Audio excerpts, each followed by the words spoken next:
இந்த வாரம் learning சாட்டர்டேல interesting வெபினாரும் ஒரு பவர் பேக் ஒர்க் ஷாப்பும் உங்களுக்காக வெயிட் பண்ணிட்டு இருக்கு. காலையில 10 மணிக்கு festival of beginnings your first crore journey with Kodeeswari ஸ்பெஷலா ஒர்க்கிங் விமன்காக டிசைன் பண்ணியிருக்கோம் by Aishwarya Mahesh and myself. 1 மணிக்கு we have an very interesting webinar, make your Australian superannuation work harder for you. இது ஆஸ்திரேலியன் என்ஆர்ஐஸ்க்காக ஸ்பெஷலான வெபினார். எந்த வெபினாரையும் மிஸ் பண்ணிடாதீங்க, இப்போவே ரெஜிஸ்டர் பண்ணுங்க. அனைவருக்கும் தீபாவளி வாழ்த்துக்கள். ஒரு ஃபெஸ்டிவல் வரும்போது எல்லாருக்குமே சந்தோஷம் பொங்கும், எல்லாரும் என்ஜாய் பண்ணுவோம், நிறைய செலவு பண்ணுவோம், நிறைய இடத்துக்கு போவோம், பிடிச்சதெல்லாம் செய்வோம், பிடிச்சதை சாப்பிடுவோம். ஒவ்வொரு வருஷமும் முந்தைய வருஷத்தோடு இன்னும் ஒரு படி மேலே இருக்கணும்னு ஆசைப்படுவோம், இருக்கும் கூட. இதே மாதிரி தான் நம்மளுடைய முதலீட்லேயும் நடக்கணும் அப்படின்றது இந்த தீபாவளியோடு சேர்ந்து வரக்கூடிய ஒரு எதிர்பார்ப்பு. என்ன காரணம்னா, பாம்பே ஸ்டாக் எக்ஸ்சேஞ்சில் ஒரு ட்ரெடிஷன் இருக்குது.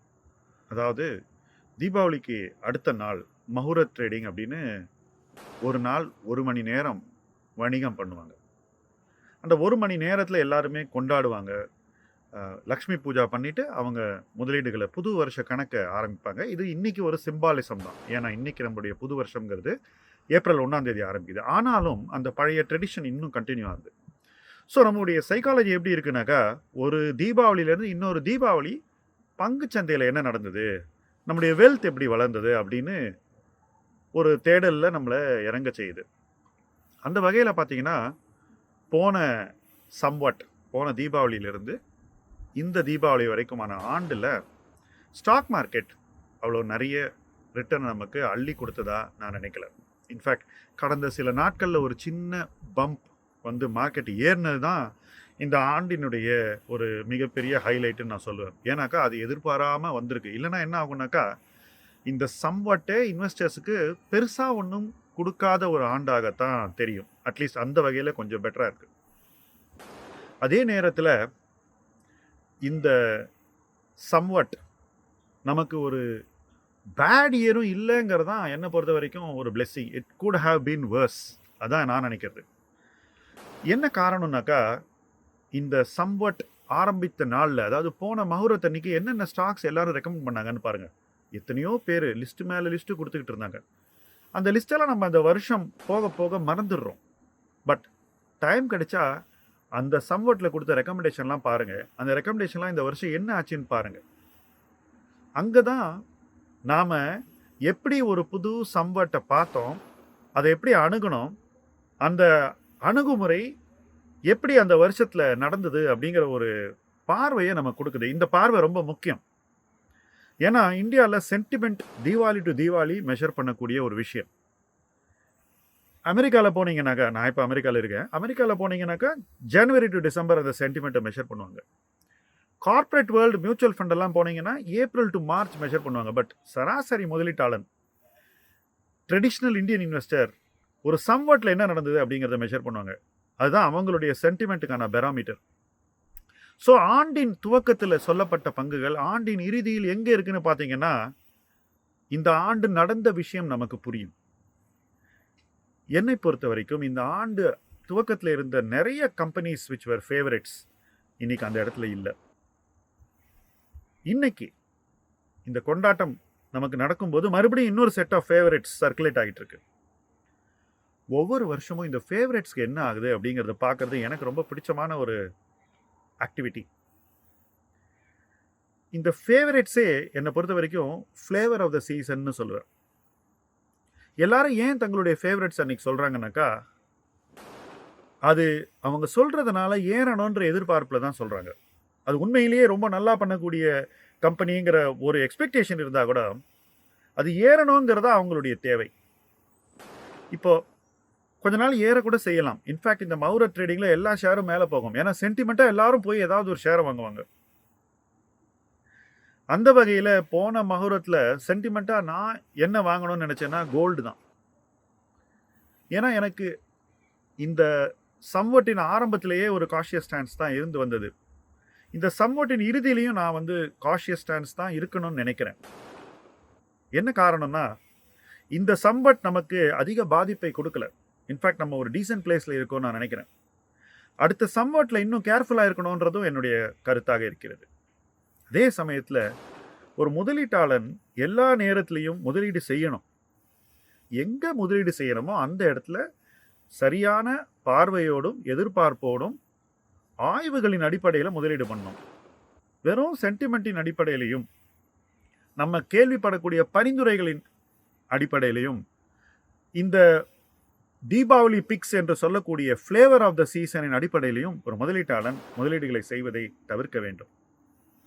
எனக்கு இந்த flavour of the season, Deepavali pics எல்லாமே ஒரு அகடமிக் எக்ஸசைஸ். எல்லாரும் என்ன சொல்கிறாங்க, அவங்க சொல்கிறது அடுத்த வருஷம் என்ன ஆகுது, போன வருஷம் சொன்னது இந்த வருஷம் எப்படி தெரியுது, அதை மீறி இந்த வருஷம் புதுசாக என்ன சொல்கிறாங்க அப்படின்னு மற்றவங்களுடைய பார்வைகளை புரிந்து கொள்வதற்கும் அதில் நல்ல விஷயங்களை அப்ரிஷியேட் பண்ணுறதுக்கும் தீபாவளி ஒரு மிகச்சிறந்த நேரம்னு நான் நினைக்கிறேன். ஆனாலும் ஒரு விஷயத்தை இந்த இடத்துல தெளிவாக உங்களுக்கு சொல்ல விரும்புகிறேன். 90% ஆஃப் தீஸ் ரெக்கமெண்டேஷன்ஸ் தவிர்க்கப்பட வேண்டியவை. அந்த 10% அப்ரிஷியேட் பண்ணுறது தான் நம்மளுடைய வேலை. ஒவ்வொரு வருஷமும் அந்த 10% அப்ரிஷியேட் பண்ண ஒவ்வொரு தீபாவளியும் எனக்கு என்ன பாடத்தை சொல்லிக் கொடுக்குதுன்னா, ஃபஸ்ட்டு நல்ல விஷயங்களை கொண்டாட சொல்லிக் கொடுக்கிறது. ஏன்னா அதுதானே கொண்டாட்டத்தினுடைய தேவை. ரெண்டாவது, யார் நல்ல விஷயங்களை சரியாக கொண்டாடுறாங்க முதலீட்டில் அப்படிங்கிறத எனக்கு வெளிச்சம் போட்டு காட்டுது. அதனால் பல நண்பர்கள் கிடைக்கிறார்கள். பல பேர்களை நம்ம அபிமானத்தோடு பார்க்கிறோம். யாருடைய விஷயங்கள் நமக்கு பிடிக்கலையோ அதை நம்ம விட்டுட்டு அடுத்த கட்டத்துக்கு போகிறோம். ஒரு முதலீட்டாளன் ஒவ்வொரு சம்வட்லையும் ஒவ்வொரு தீபாவளியிலையும் முக்கியமாக செய்ய வேண்டியது அப்படிங்கிறது இது ஒன்று தான். பழைய விஷயங்கள் எது நமக்கு தேவையில்லையோ, எது நமக்கு உபயோகம் இல்லையோ அதையெல்லாம் விட்டுட்டு புதிய விஷயங்களை நோக்கி போகணும். அதில் நம்ம ஒரு சென்டிமெண்ட் சேஞ்சை கொண்டு வரணும். நம்மை புதுப்பித்து கொள்ள வேண்டும். எப்படி புத்தாடை போட்டு செலிப்ரேட் பண்ணுறோமோ அதே மாதிரி நம்மளுடைய எண்ணங்களையும் ஒரு புத்தாடை அணிவித்து புதுப்பித்து அதிலிருந்து ஒரு புதிய துவக்கத்தை கொண்டு வர வேண்டும். அதுதான் நமக்கு ஆன சென்டிமெண்ட். அதுதான் எல்லோருக்குமான ஒரு சென்டிமெண்ட். இதை ஒருத்தர் தீபாவளி அன்னைக்கு பண்ணாக்கா அடுத்த சம்வட்டில் மார்க்கெட் பாயிண்ட் டு பாயிண்ட் எங்கே போச்சு அப்படிங்கிறது முக்கியம் இல்லை, நாம் எங்கே போனோம் அப்படிங்கிறது தான் முக்கியம். போன சம்வட்டில் நடந்த ஒரு விஷயம், என்னுடைய அனுபவம், என்னுடைய முதலீட்டாளர்களோடு சேர்ந்து நடந்த பயணத்தை இப்போ நான் பகிர்ந்து கொள்ள போகிறேன். போன சம்வட்லேருந்து இந்த சம்வட்டில் முதலீட்டாளர்களை அதிகம் நான் முதலீடு செய்ய சொன்னது வெள்ளி, தங்கம், world gold funds, mining companies, அதுக்கப்புறம் சில தீமேட்டிக் அண்ட் சில லார்ஜ் கேப் ஃபண்ட்ஸ். இது எல்லாமே முதலீட்டாளர்களுக்கு இந்த ஒரு சராசரி சம்வட்டையும் ஒரு சந்தோஷமான சம்வட்டாக உருவாக்கி இருக்கிறது.